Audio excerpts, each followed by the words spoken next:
Hello, welcome. Guess we gotta be quiet until we're called upon.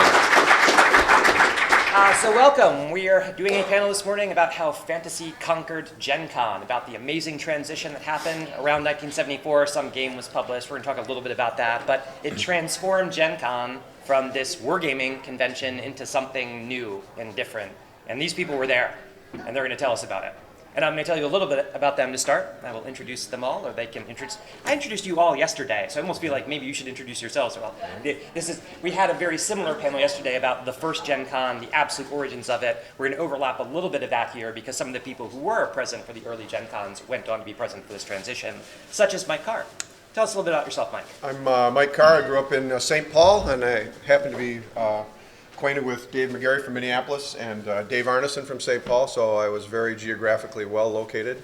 And Dave Arneson and his group of gamers who were several years older than I was took me under their wing and encouraged me, and later joined IFW and met Luke Gygax through the mail and then in person at the early Gen Cons, and later went to work for TSR. Gary was very encouraging to me with my design game Fight in the Skies, which later was Dawn Patrol, etc. And so I'm fortunate to have been attending every Gen Con since #1, and this is a milestone landmark for me.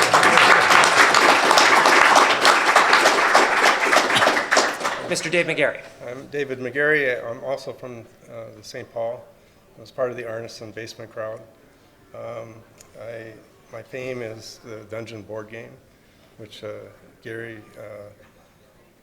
finally got published for me. He was my agent from almost the beginning. And I went to work for TSR in 1976, and I left TSR in 1976. So We'll talk a little bit about that, not too much. But You were gone when I got there. yeah, yes. Most people are unknown to me, Mr. Ryan. I went on and did some computer stuff with the ColecoVision. I was part of the team that did the Zaxxon ColecoVision cartridge. That was quite an accomplishment. And I kept trying to do more games. I got one more game out, was called Pentantastar, which was only so-so. And then after that, I went into testing software for medical device companies and process control companies. And saved thousands of lives. Yes, Saved I think thousands. I did. Thank you, Dave. Now, any panel like this we would have a gap because, unfortunately, Luke Gygax, who founded Gen Con and TSR and did so much else, cannot be with us. But it would not be right to have this panel without a Gygax here. So I'm grateful that Luke was able to be here. Luke, why don't you introduce yourself? Oh, thank you, John, for the intro. My name is Luke Gygax. I'm one of Gary's 3 sons, youngest of his first children. I was not at Gen Con 1 because I wasn't born, but Because I didn't think I saw you there. I would have if I could have.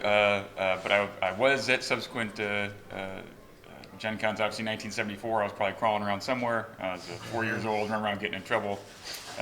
Eventually asking people if they wanted my autograph at various Gen Cons later, because I was with my dad, and they'd be like, "Hey, Mr. Gygax, would you sign my book?" or stuff like that. And so I saw that so much when I was 5 or 6. I remember I used to go up to people and say, "Hey, I'm Luke Gygax. Do you want my autograph?" And I even a friend. That's how your head got so big. Yeah, Oh, okay. that's why I'm such a modest gentleman. But I even had a T-shirt that said, "Hello, my name is Luke Gygax." It was like iron-on, the 1970s iron-on style. And on the back in rainbow letters it said, "Do you want my autograph?" that somebody had made for me because I thought that was funny. But Are there any famous D&D characters people might know that are named after you or that you sure. played? I played Melf, which was a big character of mine. So I used to do Melf's Acid Arrow, and Melf's Minute Meteors. Those I actually made those up. So and my dad codified them in rules and that sort of thing. So Luke O. yeah. You were Luke O. I remember that. No, it was Ruko. Otis, Luke O, yeah, okay. And Otis the Ranger, if you think it's in a T1 module somewhere or something like that. So And you will have your own con now. I do. I run. It's a memorial convention in honor of my father and his works, and really an homage to the founding of our hobby. It's called GaryCon, and we hold it every March because my father passed away in March of 2008. So this year will be GaryCon 10. And if you can make it out to Lake Geneva, Wisconsin in March, please do. And all absolutely. these gentlemen will be there. Yeah, They're there every It's a year. fun convention. Don't miss it. Yeah. it's fun.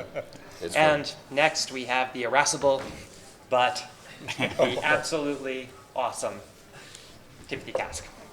Well, after that, I don't know what to say. Yeah, I recently. irascible. Yeah, I know. Well, I think I figured out what it was. I had cancer last year, so I feel a hell of a lot better, and people tell me I'm nicer now, so maybe they took the bad part out. I met Gary in '73 over the telephone. I waited till after 9 o'clock on a Saturday night when the rates got cheap and called him up and said, "Hi, you don't know me, but I got a chainmail question." And 90 minutes later, we hung up. And I went to work for him the next year. I started Dragon Magazine, I edited the supplements, and I midwifed both basic and first edition advanced D&D. You leaped ahead. You left out the SIU Strategic Games Society. Well, yeah, Tom and I met in college at SIU in Carbondale, and I'm proud to say that group is still going. They didn't know it at the time, but they were one of Gary's 2 playtest groups. They just thought they were playing. Well, Gary and I are making up new rules, and I'm trying out on them every week. Then I call Gary, yeah, that rule sucked. We better not do that one. And they were just having a good time, so. But yeah, the odd thing is, I have no artistic background whatsoever. I designed the logo that Gen Con's still using. I designed the logos that the Carbondale Club is still using, all with press type. But they were so easy and so iconic, they're still using them. All right, that's probably good for now. And Mr. Yeah, Wong. you got to shut me off. I know where this can go. I've known Tim for many years. Yeah, I could You're go going to on. have a great opportunity to talk about all these things. But, Yeah, I can do the but yes, night. Mr. Wong, I was please, born in Carbondale. yeah. Please introduce yourself, Mr. Wong. Oh, which is where I went to school at SIU. But I was always a game designer. My dad taught me how to play chess, and I hated it. As soon as we got Monopoly, I could roll dice to save my butt. So if you've played many Tom Wham games, you'll notice there's a lot of dice involved. But anyway, a long time ago, I went to Gen Con 2, I guess it was, because of the Avalon Hill General, and that's where I read about it and drove up and had a great time. Then I got a job out in Maine working for Don Lowry. Oh, actually, no, I made the Gen Con 3 was the one at George Williams. Was that 3 or 4? 4? Okay. But then in '73, I went to work for Don Lowry in Maine. He had a place called Guide on Games, which published Tractics and Chainmail. And unfortunately, we didn't have enough money to publish Dungeon. So you were So there, we huh? had to turn it down. But it wasn't my fault. It was Don Lowry. And I had to go get the game from them. The only prototype, I sent it out, so. You learned about that, didn't you? Yes, I did. Anyway. So, Tom, you came to work for TSR in... Don Lowry went out of business, and I had to go back to Southern Illinois, and I got a job at the state penitentiary for a while. And then I moved to Colorado and got a letter from Tim Kask saying, hey, we need people, and I sent them a cartoon, what do you call it? Resume, yeah. Right. It was But hilarious. That was one of my stories, but you can tell it. And kind of the rest is history. I drove back, met Tim Kask. Well, We knew each other from college. right, but I met at his house. My new roommate was Brian Bloom, who adopted me since I had no place to stay. And Brian Bloom and I have been buddies ever since. So, Very good. Well, thank you, gentlemen. This is who is going to be telling the story for you all today. So I think you're all really in for a treat here. So I want to start off by talking a bit about where Gen Con was before D&D came out. And Mike, since you have been to every Gen Con, you're the only person that can boast that. Can you kind of give us a bit of a condensed version of what we covered in the panel yesterday, of what was the IFW? You name dropped the IFW, what were wargaming clubs, kind of who came to Gen Con and what went on there? The early part of the hobby was dominated by Avalon Hill publishing one game a year, which was always widely anticipated, but if the title didn't please you, then you had to wait till next year.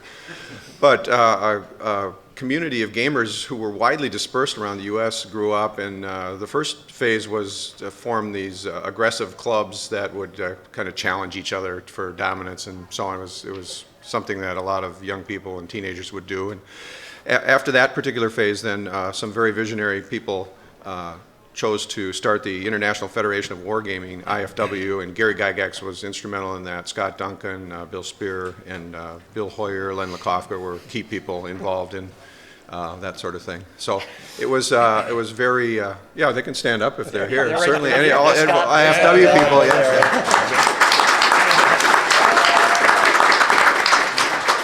So that led to people getting in touch with each other, whether they were in Wyoming or Virginia or elsewhere, and again, were widely dispersed, and it was all through the mail. And the IFW wanted to emulate some of the stuff that was being done by science fiction conventions. They had a first initial convention in Malvern, Pennsylvania, and then the thought was to do it again, and Gary Gygax said, I'll run it since we're in the center of the country, Lake Geneva, so that's kind of how it came to that point. And the early Gen Cons featured a lot of miniatures, of naval miniatures, military miniatures, different kinds, and also board games. Diplomacy was relatively new at that time, and so a lot of Avalon Hill games, and that was really the main scene.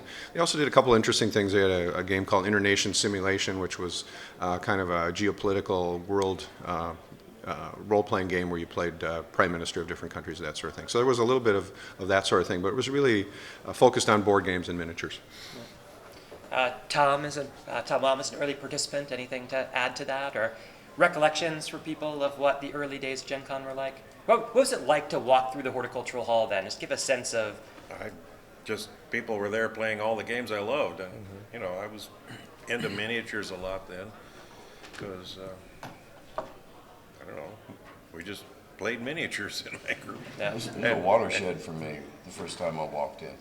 And Go ahead. the first Don't Give Up a Ship, though, we used the little ships from Milton Bradley's Broadside, because they had removable sails. As I'm going to be doing this afternoon at 1 o'clock, if any of you are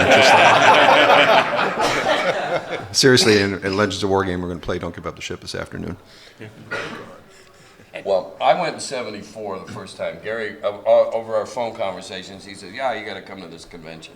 Well, in the 6th grade, I had one person that I played games with. That's when I started, 6th grade. And we went to different high schools, so I kind of got out of it a little bit. And then I went through the Navy, and then I came back, and the day I walked into the club down at Carbondale, there's 11 or 12 other guys that play games. That's the most I've ever seen in one place. Well, imagine when I went to '74 Gen Con, and there's like 300 gamers. I walked in and got goosebumps. I'm still, the hair's, look at Luke, he's still standing up on mine. It was an epiphany. Like, holy cow, we're not alone, you know? Yeah, it still happens. And so for me, it was an epiphany. It was all miniatures and board games. I did quite well. I remember Brian coming over and poking through my box of trophies. I won a bunch of trophies. So that proved to Gary I knew what I was talking about games. So I think that helped me get the job a year later. And then, of course, when I went in '74, in the back of the hall, there'd be groups of people, 2 groups at a time, and that's what was the D&D being played. Because Gary told me about this new miniatures game that he'd made, and I had to come try it. So I believe it was probably Rob Kuntz who snagged me into the second game. The first game lasted 40 minutes, and we were all dead. And Rob Kuntz snagged me in, and so I got hooked, and I bought a set, and I couldn't afford, I could either get dice or I could get Greyhawk, so I got dice. And I took it back to Carbondale and infected all of them, which is viral marketing in its purest. Before electronics, you liked a game, you took it to your buddies, they liked it, and that's how stuff spread. So before we get too much though into D&D, I want to make sure we set enough of the stage of what Gen Well, Con there were was 2 groups before. in the back. That's it. There were no more than 2 games sure. going on. That's Yeah. my point. In '74, there were 2 games going on. But I want to talk about like Lake Geneva, the town, and just give a sense of what Gen Con was before we then talk about how D&D completely. So, for example, Luke, you grew up in Lake Geneva. Just tell us a bit about what it's like. Sure, it's my hometown, and it's in southeastern Wisconsin. It's a relatively small town. It was maybe 4,500 people at that time, and it was a resort town. So it was on the lake, and it it was very little cow town during the winter time, and then summer you would see a trebling or quadrupling of size with people coming to their cottages or vacationing through there, and then it would be boating and that sort of thing. But it was generally a quiet town, a small Wisconsin town on a beautiful lake. And the horticultural hall is really not that big. I went back in there again, but I just wanted to echo what Thomas said. I've heard it said many times, and I know how obviously people went to great lengths to be together, to be able to relate and communicate with each other over play by mail, which seems incredibly frustrating to me how we would wait that long for responses for a turn now. But we did. And whereas I have grown up and I've always been surrounded by gamers, so that's like normal for me. But I've heard many folks say, holy smokes, I walked into a room and there was 50 other gamers all that shared my interest, and I had maybe been sitting down with 4 people at most, and we thought we were the only ones around in a huge geographic area. So it was just that was an amazing feeling, I think. And how long do you think it would take to walk from your dad's house to the horticultural hall? Not long. 3 minutes. 3 minutes, yeah. Yes. So 5 if you were slow like me. Yeah. right. Block away. It's literally a block away. Yeah. It's this beautiful building. Actually, and since you were plugging Legends of Wargaming, it reminds me, we have actually a reconstruction of the horticultural hall over in Lucas Oil Field. You'll be able to see the facade of it. And we built this little museum inside. In fact, many of the people sitting here made donations to the museum. Does it have the plant stands? Well, outside we have 2 flower boxes, symbolic flower boxes with fake flowers in them. It was called Horticultural Hall because they had garden shows there. That's right. 1925 built. Yeah. So it's been there since 1925. Yeah, it's a historical landmark now, right? Just to note that if I were to walk to Gen Con in, like, say, 1974, I couldn't. It would take me forever to get there. I couldn't get there because I would have had to ask permission to cross the street. I wasn't allowed to. I'd go around the block. I'd go around that block, but I couldn't cross the street without. The interesting thing about the horticulture hall mock-up at Lucas Oil Field is that the size of it is exactly the same dimensions as the real horticultural hall, which is very striking when you see that was the whole size of the place. So make sure you get over there and see the It's museum. the home of gamer funk. Horticulture Hall was the helm of gamer funk. And the Legends of Wargaming allows you to play in a lot of these old school games. So I really encourage everybody to come on over for that. Absolutely. Megarry, when was the first time you? I'm sorry. Do you want? I was just going to say, Legends of Wargaming is fantastic, and we do it. Paul Stormberg and started doing it at GaryCon. Very early on, and I just think it's a wonderful, wonderful thing. So this is your chance to get an opportunity to game with the guys who were there in those scenarios or created the game systems. It's really cool.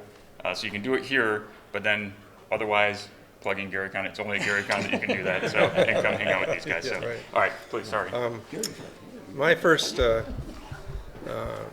Con was in 1971, and that was the year apparently they had failed to reserve the horticultural hall, or it was under construction. I don't know what the answer was, but that year it was held in the VFW hall or something like Legion that. Hall. Legion Hall. American Legion Hall. Yeah, right. And I was there because I had invented a game with 2 of my friends. It was called Guerrilla War. It was a simulation of like a Vietnam era thing. Okay. Actually, I thought the Legion Hall was roomier than horticultural. Well, my experience was we were a dealer. We were selling our game. We had done 50 copies. We'd actually made. Handmade. Yes, we did it with a silk screen. I got 4 silk screens for the 4 colors of the board. You had to make your own pieces. We only gave you a sheet, and then you had to cut them out. It was a rule booklet, and it was in a box, and we had a silk screen with a black UTR, across the fist of the guy. They stuffed us in the janitor's closet at the end of a hall, and everybody had, they had like 4 other vendors down in that hall, and everybody who wanted to buy my game had to go down the stairs and get back through there. I had brought 50 copies. We sold 40. I thought it was a failure. I didn't quite understand about marketing at that point. Yes, it's extremely excellent. And the fact that they had to actually fight their way to get to me, it was just sort of, Anyway, that was my first experience. Fantastic. And that was the So- first time I met Gary as well. Yeah. Arneson introduced me to him. We interrupted him playing. We shook hands. We looked at each other. We didn't know what to say. And then he went back to his game. And I went back to my closet.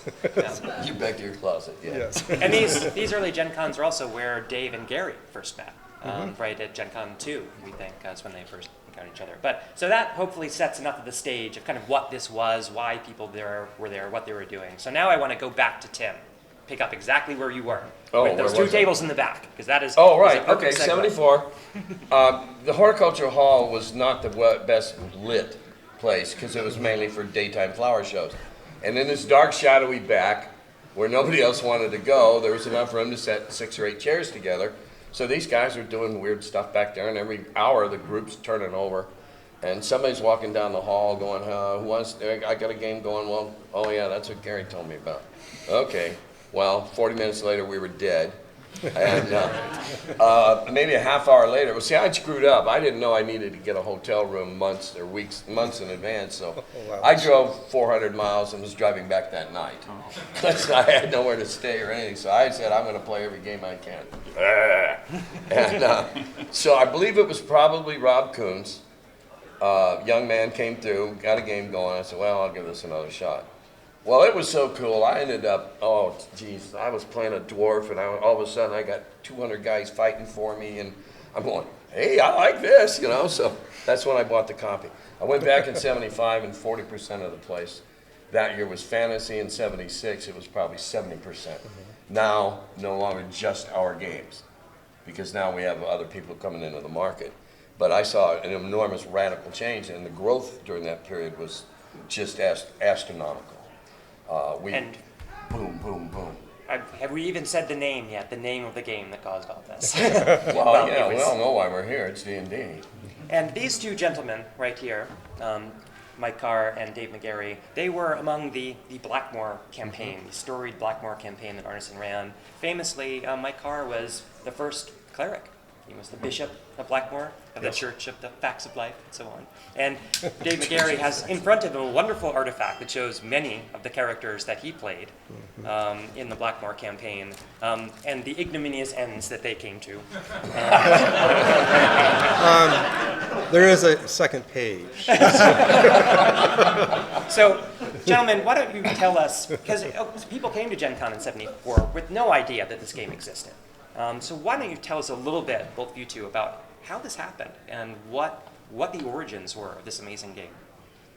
Dave, why don't you start? Yeah. Since, A Blackmore? yeah. Oh. Well, that's a difficult question. Well, so it's a historically fraught question, but Yeah, you know, okay. Well, I was part of the Arneson's Napoleonic campaign. I got involved with through one of the authors of the guerrilla war game that we had made, and I came down the stairs and to the table, and there's a bunch of troops on there, and we're pushing the troops around, and ultimately I just got involved. I became the Emperor of Austria, but we were also playing games with David Wesley with his Brownsteins, and that was an interesting experiment, and where a referee was trying to have us play roles. The very first one I was a student, revolutionary student, and that was sort of fun. And I think that the Arneson always sort of said that it just sort of came to him. Watching some sort of TV shows, you know, that he would try to take a fantasy thing.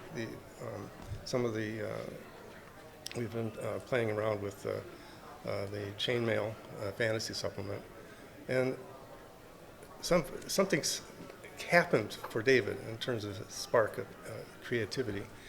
So one Saturday I came down. I don't think I was actually at the first presentation of it. So I was coming down, because we only fought battles when we had our troops. So if you were a French player and there was no French battle going on, you usually didn't show up.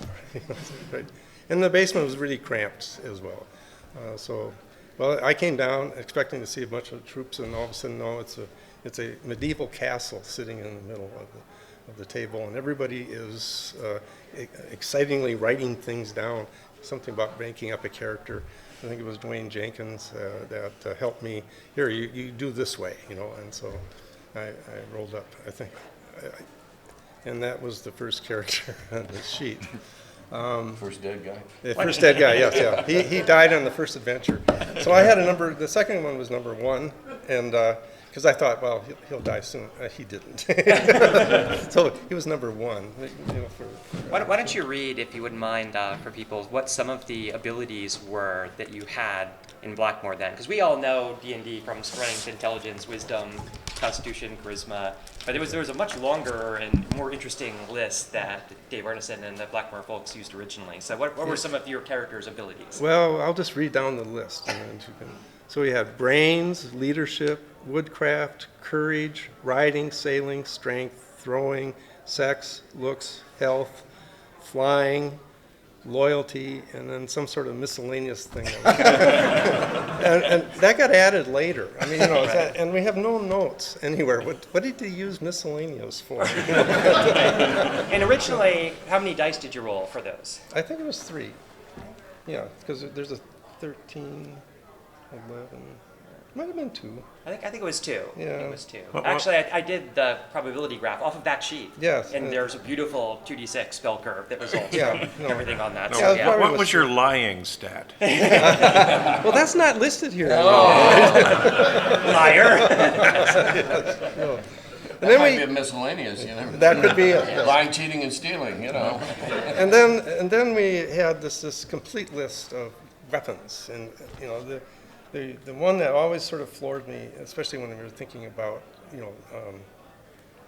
dungeon being in a dungeon, was the mounted lance. I didn't understand why. What could we do with that? It's a holdover from chainmail, actually. Yes. That's why it's there. Okay. So that was, and after that we didn't play Napoleonics for a while. It was so exciting. Then there was some complaints we had to go away, and then go back to having some battles and stuff like that. We really discovered he was the only referee, and we discovered we didn't have to be with him to be able to play. We could call him on the phone, and that's what we did. So rather than just one Saturday where he gets worn out, we were now calling him all during the week. This stopped when Mrs. Arneson said, "You can't use the phone anymore. I can't talk to my friends." And that's how much we were. Mike, do you talk about Well, that? Dave and I were extremely fortunate to be in this Twin Cities gaming milieu, which was really quite remarkable. And Dave Arneson was certainly one of the ringleaders of that. And this Napoleonic campaign that he mentioned, there were 2 versions of it that went on over probably a 5-year period, and each of us played the role of. It was kind of a super geopolitical diplomacy with military elements. You'd move your fleets and armies, and then play the battles out on the tabletop and that sort of thing. But I do want to mention this Braunstein that Dave mentioned and that John talks about from time to time as one of the really seminal events. It's one of really the origination of a lot of the role-playing that followed. And Dave Wesley and Dwayne Jenkins created fictional settings, and you were given characters, and it was very free-form. And what puzzles me to this day is that Dave Wesley comes and runs Braunstein at GaryCon, and he's running it, I think, tonight and maybe tomorrow. And since this was so seminal in the creation of role-playing gaming, I don't understand why people aren't lined up out the door to play with him, because he is the guy from 50 years ago, and he's here running it, and everybody has a chance to play in it.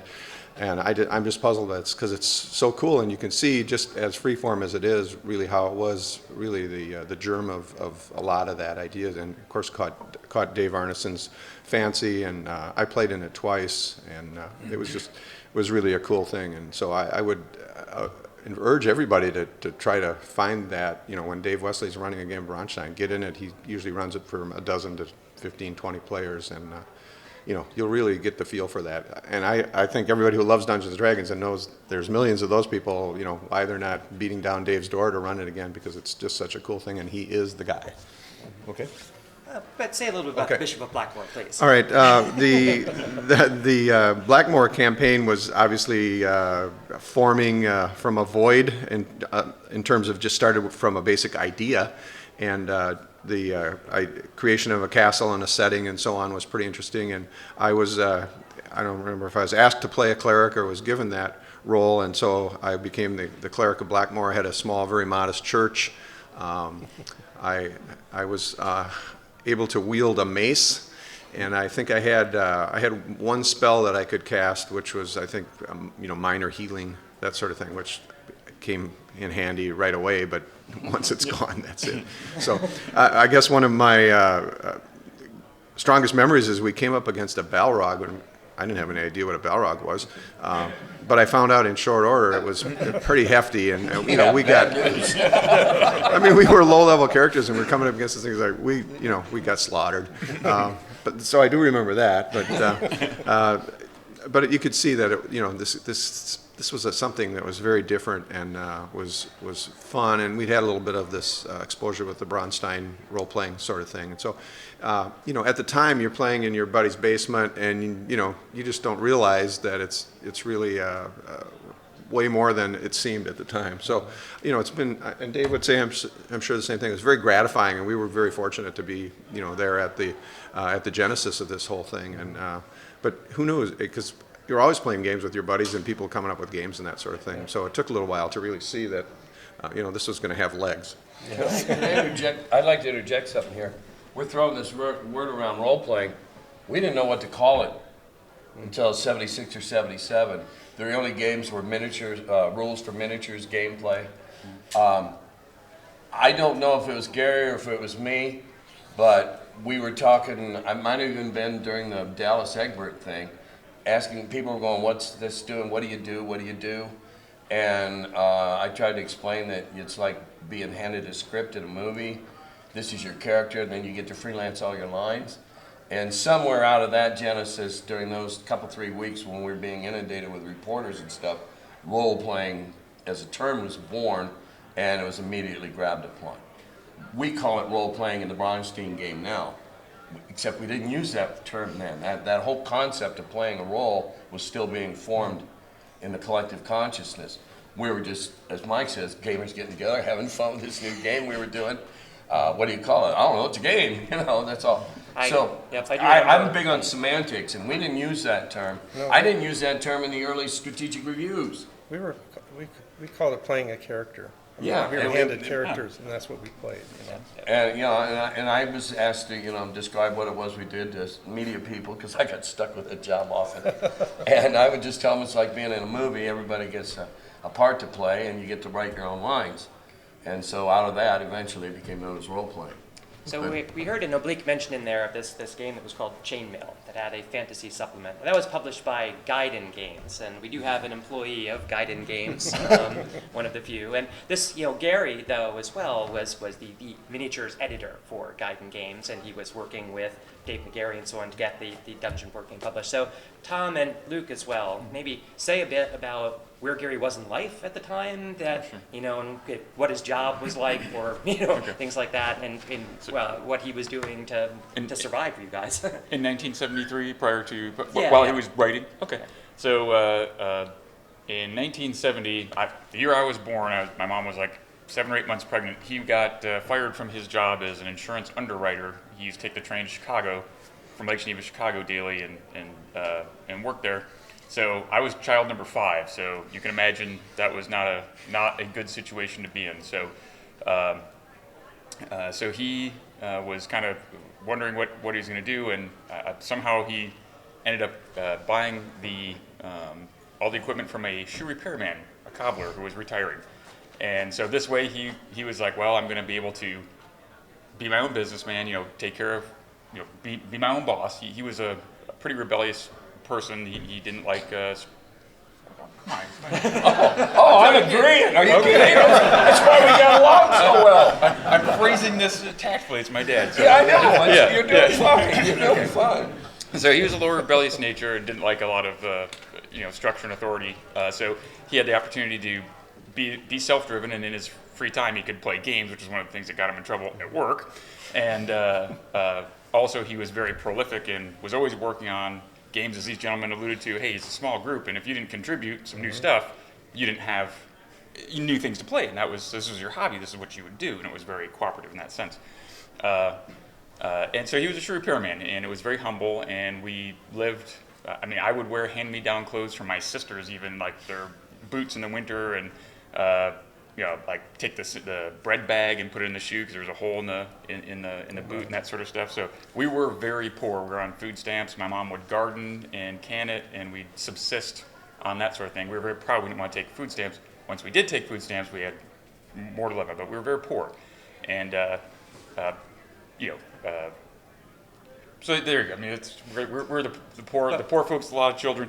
My dad was a shoe repair and worked very hard, but we played a lot of games, which was cool. Right, and as a labor of love, he was doing this miniatures editing for Gaiden Games at the same time. So he would work. Can I throw in a story? Oh yeah, please. I was in the kitchen with Gary and Marion talking, and Gary asked her, "Are you shopping? Are you always shopping for the lowest price things at the store, not just getting sucked in by the advertising or something?" And she assured him he was, and were you using all the coupons you possibly could and so forth, and she assured him that she was doing all that and everything. So I was there when you were suffering. Yeah, my mom still to this day says, I really like, she'll tell me about how she is squeezing every penny out just because she learned to do that, and she kind of enjoys that to this very day. But so my dad would work all day, even when he was in Chicago, but he had a little study in 331 Center Street. It's a very small little room. The place looks really tiny when I went back in there. I was hitting my head on the ceiling in the basement, but and it used to be like, oh, it's the basement, it's huge, like a ceiling like this. In my mind, that's what it looked like. Well, you were smaller. Yeah. It's like going back to your high school. Yeah, that's true. But so he would stay up late writing in his little office, and many times he had like a little daybed there that he would crash on that. But he'd be up till all hours doing that, and then he'd have to get up and work. And so he was very driven to do this, and he was really passionate for it. And so, Tom, tell us a little bit about the people who published Shame, about Gaiden Games, and kind of what kinds of things you made, and the guy who ran it. Just a little flavor about that. I hooked up with him when he was still in Evansville, Indiana, and he said, you can come work for me if you're willing to move to Maine eventually. So I started driving down to Indiana. I was already a gamer anyway, and I'd been sending him cartoons, and he'd publish them in his magazine Panzerfaust, and it was really cool. He had a printing press in his basement, so that's where he printed all his stuff, and it was just wonderful. And then later on, I moved with him to Maine and left my wife and kids behind. It was interesting. It was all on a shoestring, and he never really made a lot of money. But once we set up in Maine, he set up his place and had the printing press again and everything, and started doing more games and more stuff. I remember once one of my co-workers at the soldier shop sent a giant box of paint to Gary Gygax, but he didn't pack it very well, and it arrived all broken. So it came back, and they were going to throw it out, and I said, oh, I could use those paints.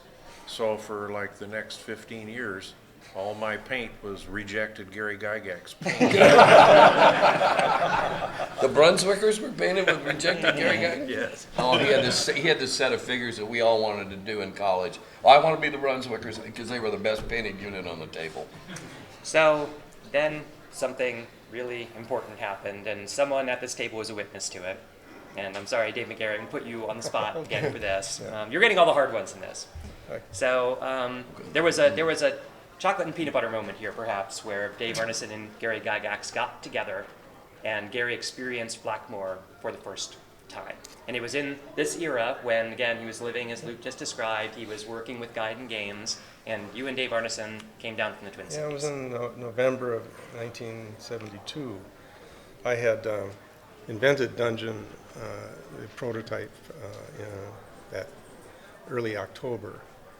And Arneson was very eager for us to show our stuff to Gary, and we drove down there.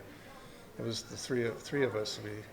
I think it was Pete Gaylord had to do something in Chicago, so he dropped us off at 331 Center Street, and then he went down to Chicago, and they came back and got us the next day, and we went back to the Twin Cities.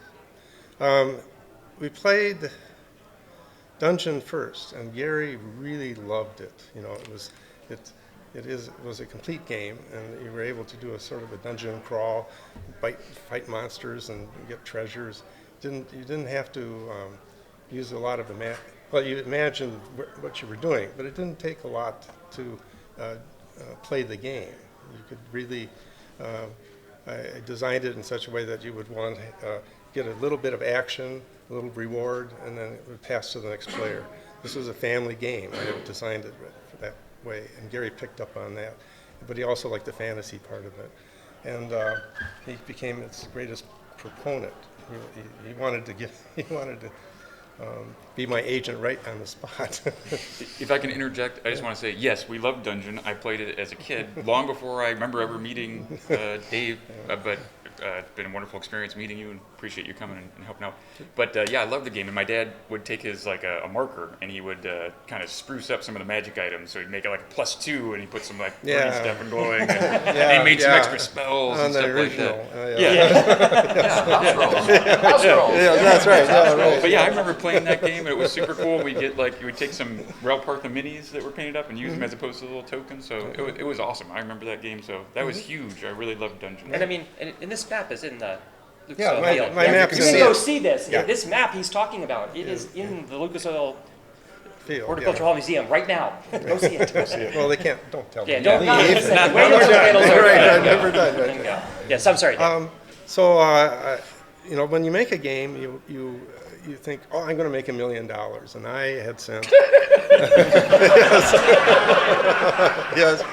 Yeah, I thought that too. Yeah, I know. Right, yeah. So I had sent a letter asking Parker Brothers whether they would be interested in my game, and so when Gary said, "Oh, I'll be your agent," I demurred, because I was going to get this fantastic response. My rejection letter came in December of 1972, and I had to rethink. Well, okay, they said no. Gary is interested, and so we negotiated, and he had made arrangements, and I sent in April of 1973. I sent the prototype. The only prototype. I did not make a copy to Maine, and then Lowry said yes, and I have a letter saying we'll pay you this fabulous amount of royalties. And now I look at it and say paying that rate, you probably can't stay in business. But let me wind back a little bit to that day when you came down with Dave Arneson. So you played Dungeon, and then you played another game, and I think people would probably like to hear about that as well. We did Blackmore. Yes. And Arneson had me be sort of a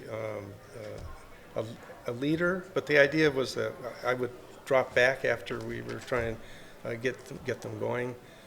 So that wasn't just leading them around, that they actually experience it. And we struggled. We had them roll up a character, and then I led them down into the Blackmore first level. Can you expand them? How many players? Who was there? Well, it was me and Gary and Rob Kuntz, and I can't remember who the other people were. But that was Gary is the part we so Yeah, right. This was Oh, yeah. when Dave Arneson ran Blackmore for Gary. For and Gary, you were there. Terry You saw Kuntz that. I was wondering, is Terry there? Terry must, it I might have would been, think yeah, he'd been there. because they were, they did things together. So they struggled a little bit, and it wasn't until we finally, Arneson and I were sort of worried. We could tell that they weren't quite getting it, and then we engineered our first encounter and all of a sudden the light went on. The minute we were rolling dice for killing a monster and doing something, all of a sudden the understanding came they just knew, and all of a sudden I wasn't leading anymore. It was like Gary was, well, let's go over here, let's go over there, right? You know, we had the maps back in those days. You had to map it out. It wasn't like you had a map that you say, well, what's down this corridor? You'd have to draw on graph paper exactly, you know, and if you stopped and didn't figure out what was the end of the corridor, it was just a blank, right? You know, and you said, oh, well, maybe next time I go down there. That was electrifying for Gary, you know. It was just but then it got late because we'd driven that, I think it was a Saturday or a Friday night or something. You know, that's a little fuzzy. We're trying to hammer that down. The next morning, I think we played Dungeon one more time, and then Pete showed up, and we had to go. But the experience started something for Gary, and it allowed him. He saw a idea that he could really expand on, and that's something that he did. He just took off with it. And indeed, he founded a company. Why don't you tell us a little bit, Luke, since you're there, about the company that he founded? Sure. Tactical Studies Rules is what TSR was. He started that with, and again, I was very young, so I'm getting this from family lore. This is not direct knowledge. I was not, you know. These guys will keep you straight. I wasn't crawling around, bouncing around. Here's a lore meister. Well, I know, You're good so far. I know they're very shy. They don't want to. They've all known me obviously since I was knee high. So yeah, so I was a little kid. So yeah, little Lukers or whatever. He was a rug rat when I went to work there. It's not that tall. But my dad started the company with a gentleman named Don Kay, who was a very close friend of his, and so they were probably in their early 30s.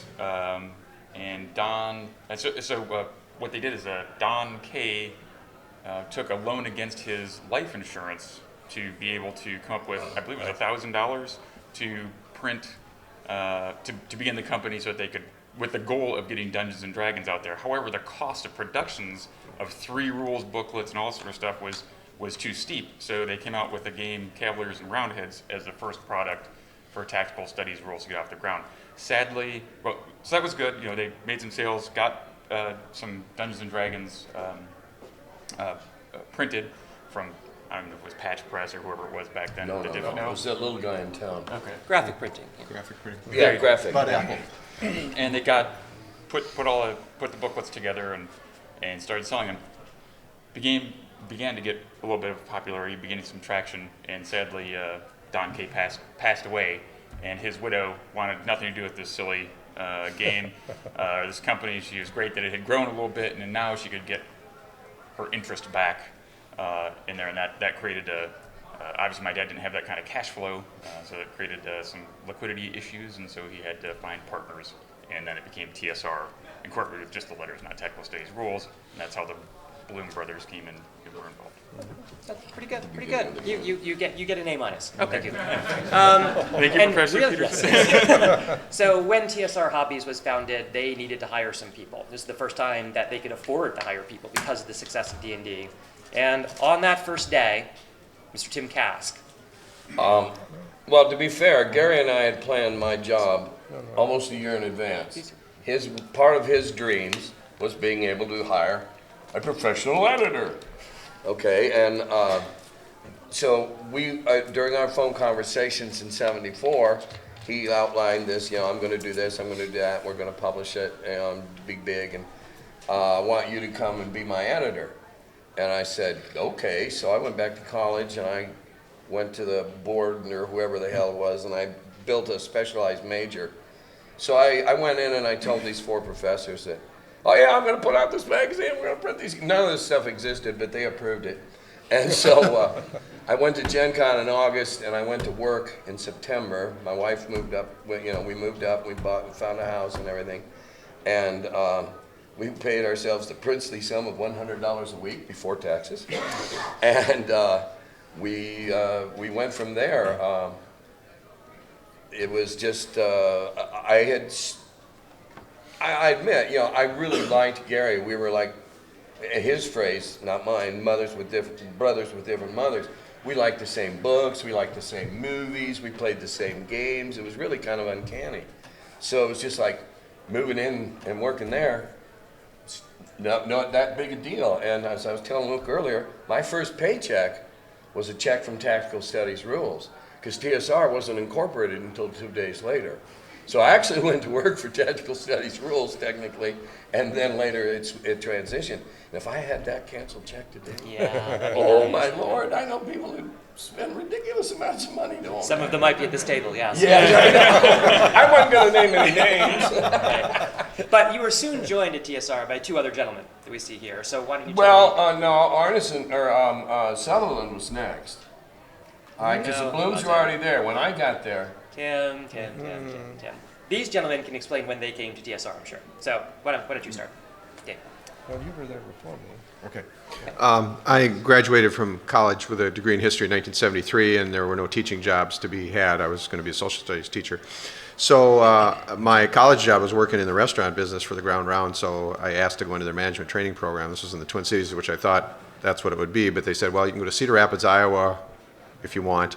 We'll accept you in the program. So it was take it or leave it. I went to Cedar Rapids, didn't care for it all. I worked there in 1974 and 75. And meanwhile, Gary had encouraged me to submit my game to Guidon Games, Don Lowry in Maine, and they published an edition of that. And then Gary said, we're getting this game company going, and you have some management experience. I don't know if restaurant business transfers over, but he said, would you like to come and be involved with our company? I said, oh, absolutely, because I was working 6 days a week in the restaurant business, and although I enjoyed it, I didn't like having Tuesdays off.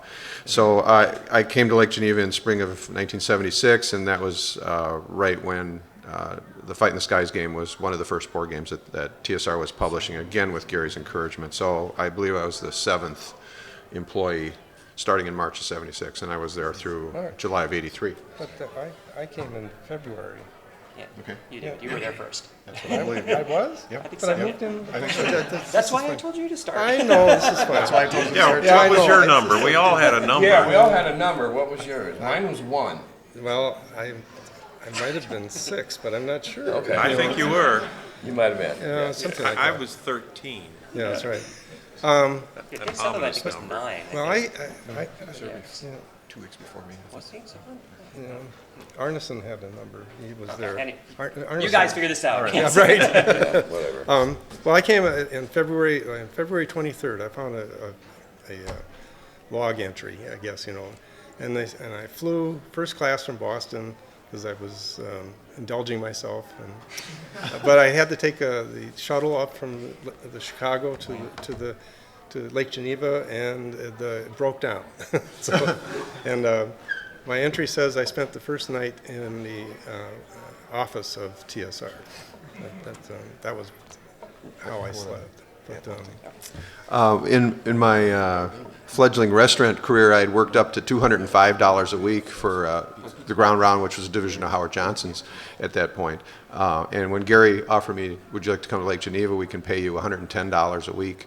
So it was almost a 50% pay cut, but I was single and looked forward to working in the game business, so I readily took the pay cut. And he said, we're going to have stock in our company, which if this company, prospers, will be worth something, so we can offer stock options to some of the early employees and so on. So that turned out to be a good thing. So it was a very good move. But taking a 50% pay cut, that's the sort of thing you do when you're 20, 23.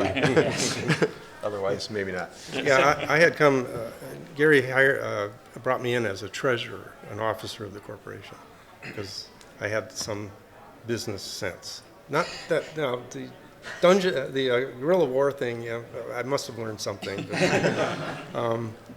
But I was the treasurer for the 10 months, and then I resigned. Well, Tim, why don't you fill in some of the gaps of who some of the other people were there who were the early? Well, Dave Sutherland was the first, when I got there, it was Gary and Brian and me, and then Sutherland came almost simultaneously and set up in the back room of the Gray House. But I don't believe Dave was working for us before the Gray House on staff because we had no room for him. He wasn't there physically. Whether or not Gary was getting art from him, I couldn't say, because that wasn't my purview. Okay, that may be it. Yeah. Because there was no room in the basement of Gary's original house. No. The three of us were crowded down there with the sheet of plywood on those sawhorses, Right. where we assembled orders. And 723 Williams wasn't ready yet. No, we didn't move into there So until. tell us a little bit about 723 Williams. We haven't talked about that yet. So. Well, that was the halcyon days. As Mike and I were talking, all four of our offices were separated by about a 12-foot hallway. So we didn't need to get up and go confer. We just hollered down the hallway, "Hey, what do you think about it?" And a lot of stuff got done that way because we didn't really even have to raise our voices that far. I certainly didn't. Whoa. Well, that would have been fun. That'd have made good video. So I'm pretty sure Sutherland was next. Okay. And